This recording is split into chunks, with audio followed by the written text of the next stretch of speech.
Creo que vamos avanzando mucho en un tema que vamos a ver hoy, que creo que, bueno, que nos afecta a papás y mamás por igual. Estaba quitándole el sonido al móvil porque suele ser un poco molesto. Aprovecho de los recuerdos. Lo hago así porque a mí me ha pasado también en acto, que suena el móvil en ese momento y es un poco embarazoso. Pero desde luego, cortar una conferencia pues siempre es un poquito incómodo, ¿no?, para el resto que estamos disfrutando y que, bueno, pues, tenemos la suerte de contar aquí con Miriam Tirado. Gracias por acompañarnos dentro de este ciclo de conferencias que, como sabéis, lleva 35 años con la Concejalía de Cultura del Ayuntamiento de Petrer, de la mano de la obra social de Caixa Petrer, que es además quien nos acoge aquí en este fantástico salón de actos. Yo no me voy a extender mucho, simplemente quiero agradecer, en este caso, desde hace 7 años, viviendo la Concejalía de Cultura, se cambió el sistema de elección de los ponentes. Básicamente dejó de elegirlos el concejal para hacerlo de manera participada a través del Consejo Municipal de Cultura, donde hacemos propuestas, los diferentes colectivos y entidades que participan de él, que son 33. Yo me siento muy orgulloso de tener un consejo tan participativo y tan activo como es el Consejo Municipal de Cultura en estos momentos. Y en base a esas propuestas pues hacemos una votación y le damos prioridades a ver qué es dentro de las propuestas las que más nos interesan a todas y a todos. En este caso, una de las que más interesó es la que tenemos la suerte de contar aquí, la Clara, a propuesta, en este caso, de la Asociación Mamantial, que les agradezco enormemente pues, que sean un miembro tan activo de este consejo y que siempre les hagan propuestas, y en este caso esta tan interesante que hoy disfrutamos. Y aprovecho para que Laura, que va a ser la presentadora, su secretaria, suba al escenario y ella va a ser quien nos presente. A nuestra asociación Mamantial, porque sin vosotras y sin vosotros no seríamos nada. En primer lugar, también quería dar las gracias a ellas, ¿no?, a esas mujeres valientes que pelean codo con codo para mantener a flote este salvavidas de la lactancia materna, que son mis compañeras, ¿no?, de asociación, madres, amigas muchas ya. Entonces creo que esta asociación ha traspasado sus propios límites y desde hace muchos años no se remite solo a la lactancia materna, sino que nos preocupan muchos otros temas y específicamente todos los relacionados con las criaturas, ¿no?, la crianza, la educación, la alimentación, la salud, etc.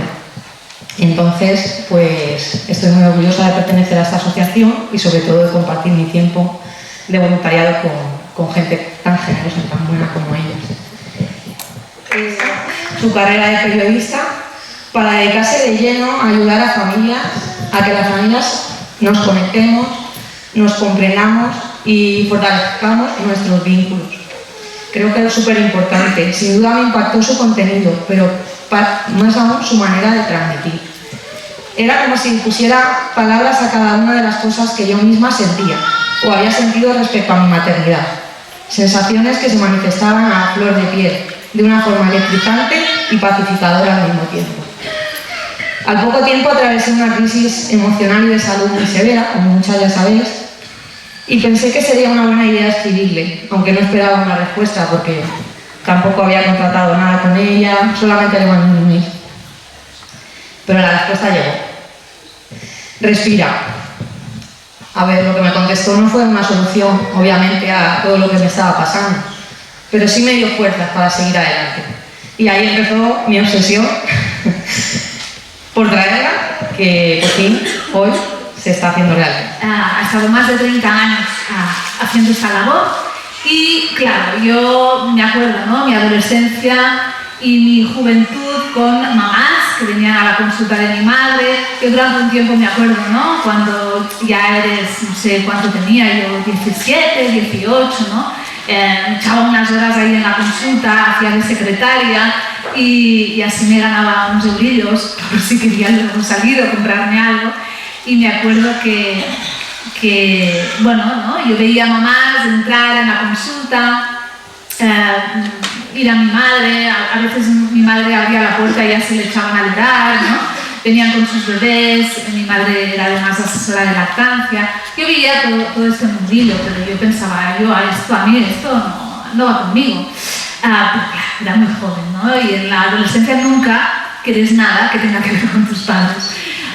Pero crecí y a eso de mis 20 y pocos, creo que fue a mis 23, mi madre me dijo, oye, yo quiero escribir un libro, pero yo no sé muy bien escribir, entonces tú eres periodista, tú escribes todo el día en la radio, y trabajaba por aquel entonces en Cataluña Radio, y me dijo, ¿por qué no lo hacemos a 4 manos? A mí me pilló en un momento como muy desanimada a nivel laboral, porque me habían puesto en un programa en el primero de la mañana. Esto significa que tienes que trabajar toda la noche. Estaba en horario nocturno, eso sabéis los que habéis trabajado de noche lo duro que es, y estaba como con mi creatividad ahí, con ganas de salir, pero en un programa de noticias a full, pues no podía, ¿no? Y me pareció una muy buena idea ayudarla y yo encargarme de unas entrevistas que tenía que hacer a, creo que eran 12 familias que estaban en el mundillo, estaban en la tarea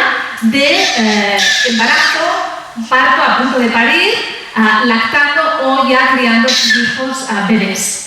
Me puse con este libro y ahí descubrí un mundo.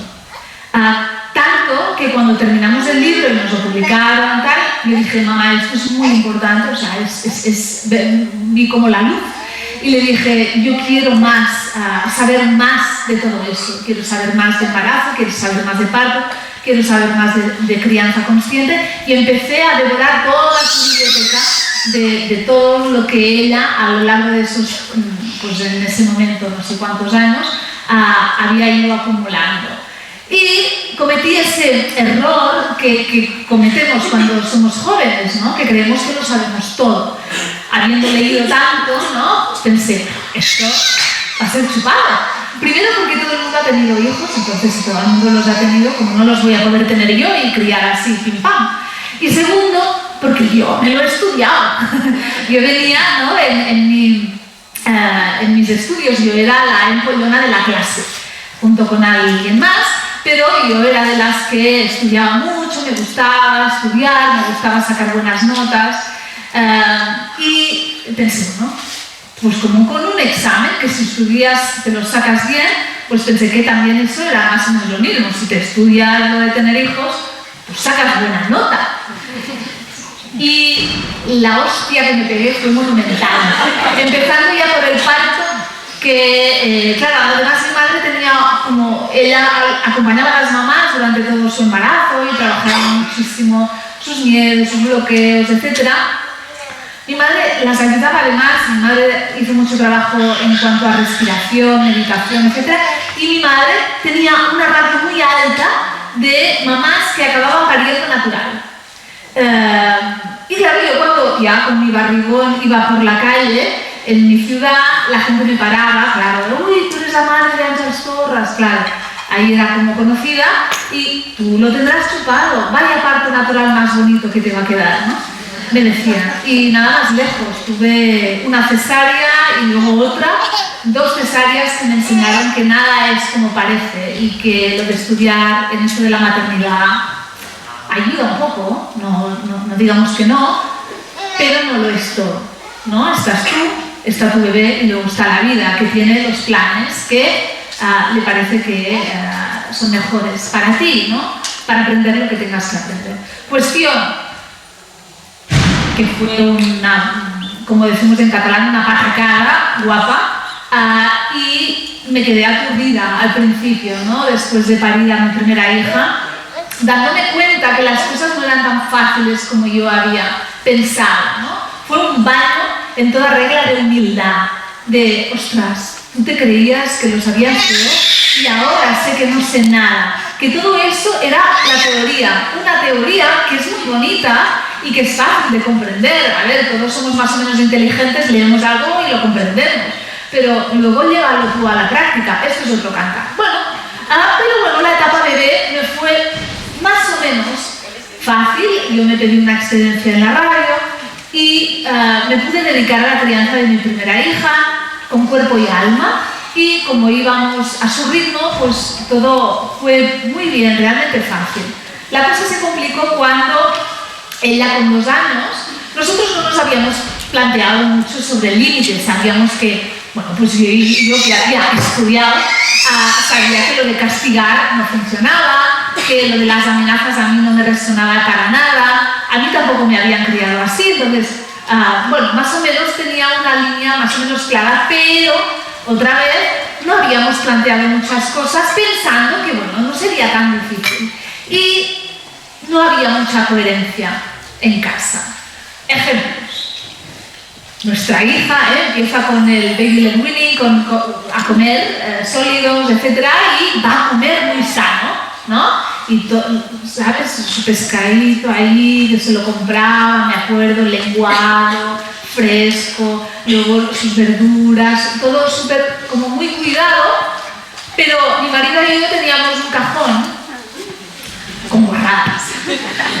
¿Vale? Porque, hoy me oís, sí. Porque de vez en cuando pues, nos apetecía pues, unas paletas de chocolate, no sé, chocolate negro, esas cosas, ¿no? Pero claro, como con ella íbamos a tener una alimentación sana, ese cajón era secreto, creíamos. Y un día, cuando mi hija tenía 2 años y empezó a hablar, un día se quedó con mi suegra en casa y yo no sé a dónde fui, y al volver dijo, ¡ay! El rato que hemos tenido en tu casa. Y digo, ¿qué ha pasado? Y me dice, se ha pasado mucho rato diciéndome quecas. Lo decía en catalán, decía, vull quecas, vull quecas, vull quecas. Y claro, quecas, pues no hay ninguna palabra que signifique nada en catalán con esta fonía, ¿no?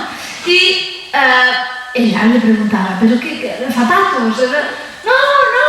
Y cuanto más se equivocaba mi suegra, más se cabreaba, lo sabéis, ¿no? Que parece, claro, un niño de 2 años que está en plena fase egocéntrica piensa que tú tienes que saber todo lo que él piensa. Porque dice, coño, si soy el centro del universo, ¿cómo no vas a saber lo que yo estoy pensando?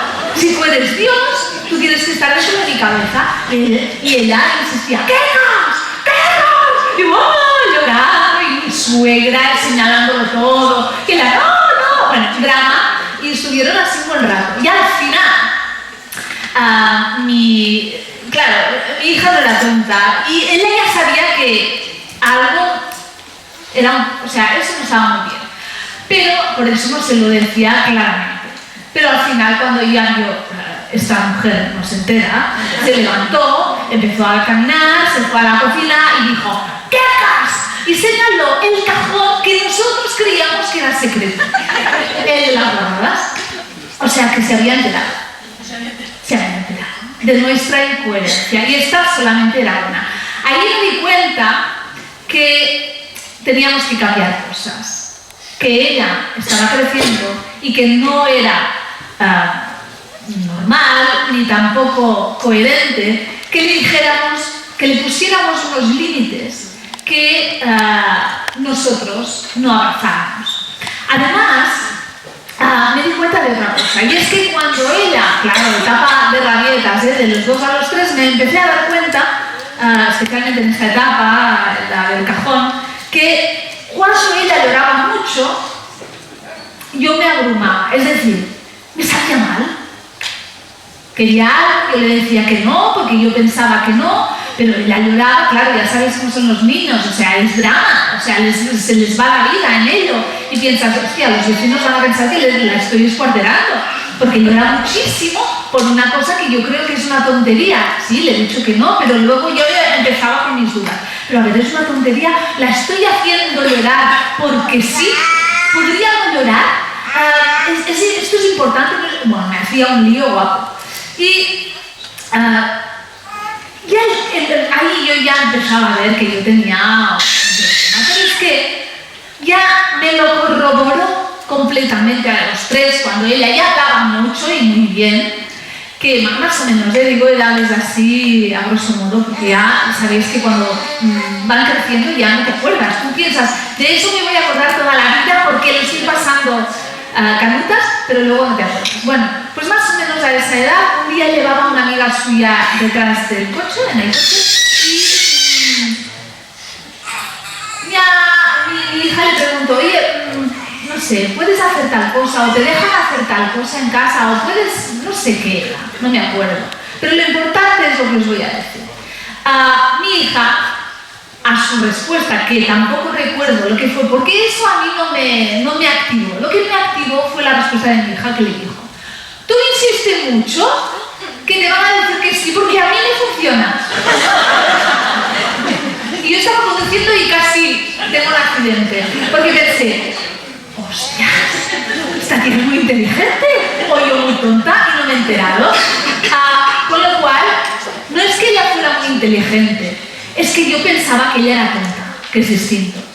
Así que fue como, vale, aquí tenemos que arremangarnos y tenemos que ponernos manos a la obra porque tenemos un problema con los límites en casa. No somos claros, no somos coherentes, me entra el pánico y la inseguridad cuando insiste o se pone a llorar y ella lo está notando. O sea, está teniendo ya efectos en ella. Con lo cual, y aquí va lo primero que quiero que os llevéis de esta conferencia, lo primero, vendrán más cosas, es que el tema de los límites empieza en uno mismo. Por preguntarnos cuáles son mis límites. Y límites podéis hacer límites-valores. ¿Cuáles son mis valores? ¿En qué creo? ¿Qué creo que es importante de verdad? Porque si yo no me lo reviso y no me lo cuestiono, luego cuando pongamos límites a los hijos, lo van a notar si no son coherentes, si son inconsistentes, si me siento insegura a la hora de ponerlos. Y si me siento insegura es porque yo no me los creo. Tenemos que creernos los límites que establecemos a los niños. Así que yo empecé a hacer un trabajo personal con el tema de los límites y me pregunté por qué a mí me costaba tanto poner límites a mi hija, en este caso solamente tenía una. Y lo comprendí todo. Mis padres me tuvieron cuando yo, estoy aquí contando mi vida, mis padres me tuvieron cuando mi madre tenía 19 años y mi padre 23. Eran ultra jóvenes. Yo nací el 20 de noviembre del 76. Hacía exactamente un año, el mismo día, que había muerto Franco. No había casi ni empezado la transición. Todo estaba ahí, flotando en el aire. ¿Qué pasaría? Y mis padres estaban por las libertades. Su aspiración era luchar para librarse de lo que habían vivido, que era básicamente también en sus familias, venían del autoritarismo, de la represión y de sentirse muy poco libres, a todos los niveles, a nivel social, a nivel cultural, a nivel familiar. Cuando ellos tuvieron a una hija, no pensaron en absoluto en ponerle límites. Ellos pensaron que sea libre, todo lo libre que no hemos sido nosotros. Y a mí no me pusieron límites. Yo lo que recuerdo de mis padres era que me decían siempre, lo que tú sientas, lo que tú quieras. Nosotros confiamos en ti, tú eres muy responsable, lo que tú quieras. Y eso, que puede parecer muy bonito, porque realmente confiaban en mí, para un niño pequeño, es un peso enorme. Y tienes mucho miedo a equivocarte, porque no te están diciendo que sí y que no. Con lo cual, yo me convertí en una niña hiper exigente, hiper responsable, que si no sacaba un 10 creía que sus padres se enfadarían cuando nunca lo hicieron, pero a la vez me dejaban tanto margen a mí, tanta responsabilidad a mí, que me abrumaba. Como nunca me pusieron límites, y ahora os pongo un ejemplo tonto, pero que es muy gráfico, en mi adolescencia yo preguntaba, ¿a qué hora tengo que volver esta noche? Y me decían, cuando dejes de pasártelo bien. Y yo decía, bueno, ya. A lo mejor no lo dejo de pasar bien dentro de 2 días. Y decían, bueno, no te pases, pero bueno, no sé, cuando tú creas. Y yo pensaba, hostia, a mis amigas les ponen hora. ¿Qué pasa, que no me quieren? ¿Qué pasa, que no les importa? Y luego yo me indignaba, yo les decía, pero no te importa, pero ponme hora. Y luego me decían, bueno, pues yo qué sé, a la 1. ¿Cómo que a la 1? Y yo me enfadaba. Pero porque necesitaba eso, el tener un límite y el poder confrontar. Porque esto es una necesidad de los niños. Los límites dan estructura, los límites son indispensables para que un niño pueda crecer con seguridad. ¿Qué me pasaba a mí? Que como tenía toda la responsabilidad, yo me sentía muy insegura.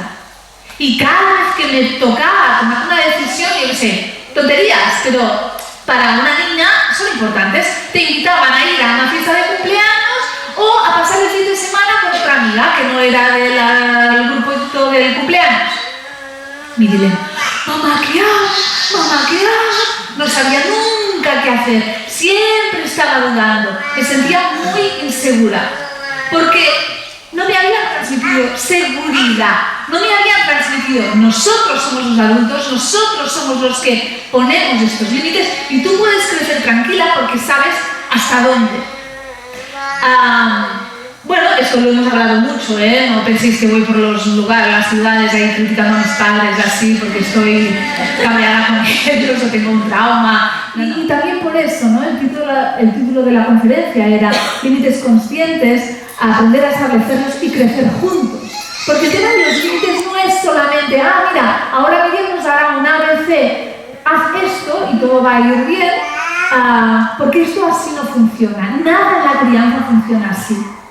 Nada en la crianza, cuando queremos criar de una forma consciente y conectada con nuestros hijos, es ellos tienen que hacer el trabajo. Es todos hacemos el trabajo y juntos aprendemos. Aprendemos a comprendernos, aprendemos de nuestras mochilas, aprendemos de nuestras debilidades y esto es lo que quiero que veáis, ¿no? Que estoy aquí también gracias a todo ese recorrido que me costó Dios y ayuda a comprender para poder empezar a ser sólida con mis hijas y no transmitirles esa incoherencia de lo que eran nuestros límites en casa. Tu forma de ver la vida, el mundo y lo que pienses, no te escucho, simplemente obedéceme o no, ¿cómo era? Porque dependiendo de lo que sea lo que hayamos recibido, también de ahí vendrá el cómo lo haréis en casa ahora. De hecho, seguramente muchas y muchos de vosotros os daréis cuenta que a pesar de querer hacerlo de una forma determinada, de querer educar a vuestros hijos con conexión, con respeto, a veces os sale todo lo contrario.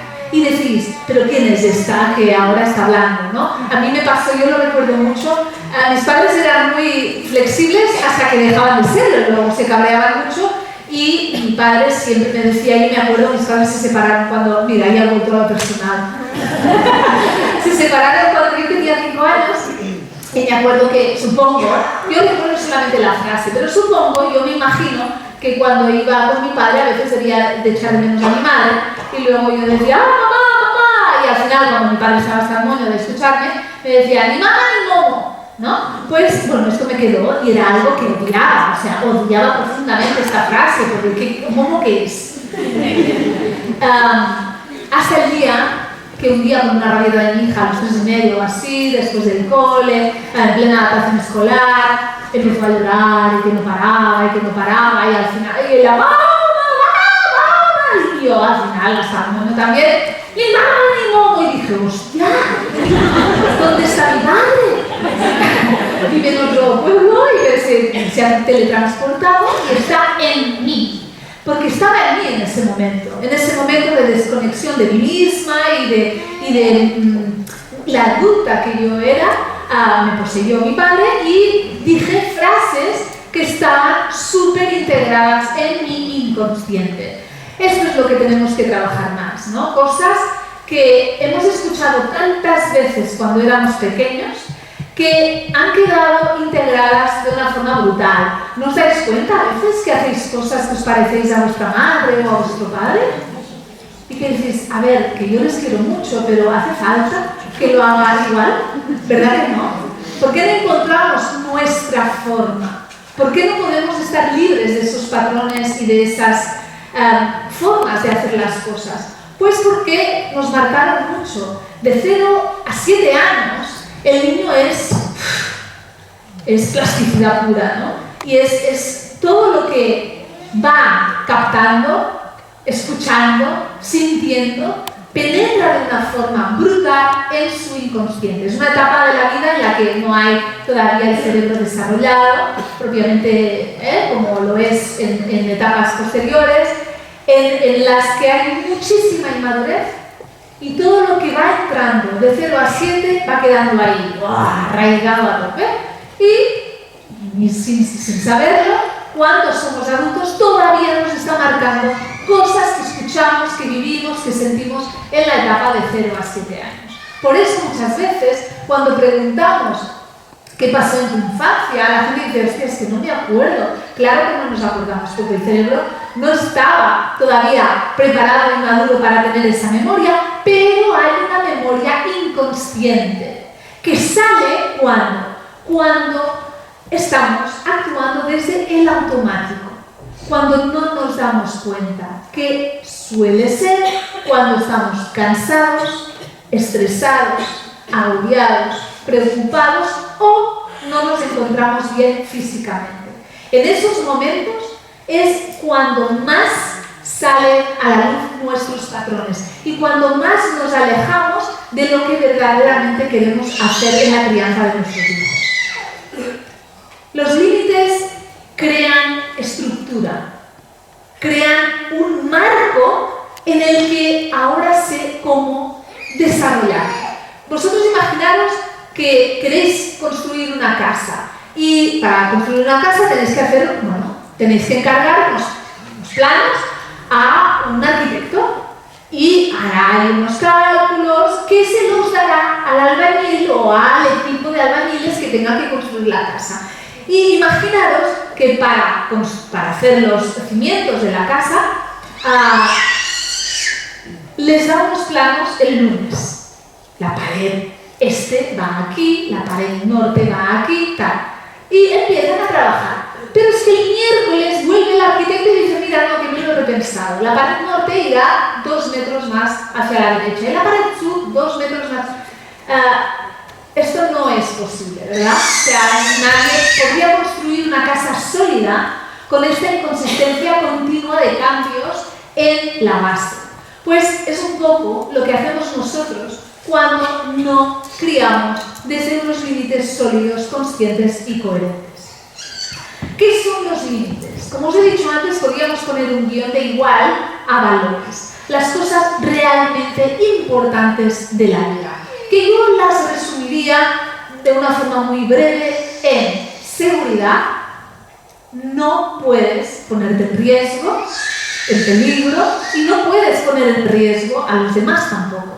Con lo cual, aquí podemos añadir otras cosas, tipo no puedes hacerte daño a ti mismo. Recordad esa etapa entre el año y medio y los 2 años y medio.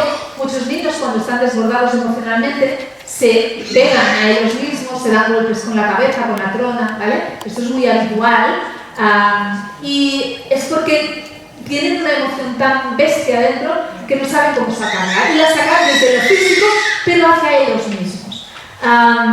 No dejaremos que hagan eso, les protegeremos de hacerse daño, pero también cuando a partir de los 2 años y medio descubren que pegarse a ellos es una mierda y que es mejor pegar a los demás, también protegeremos a los demás de que nuestros hijos les peguen.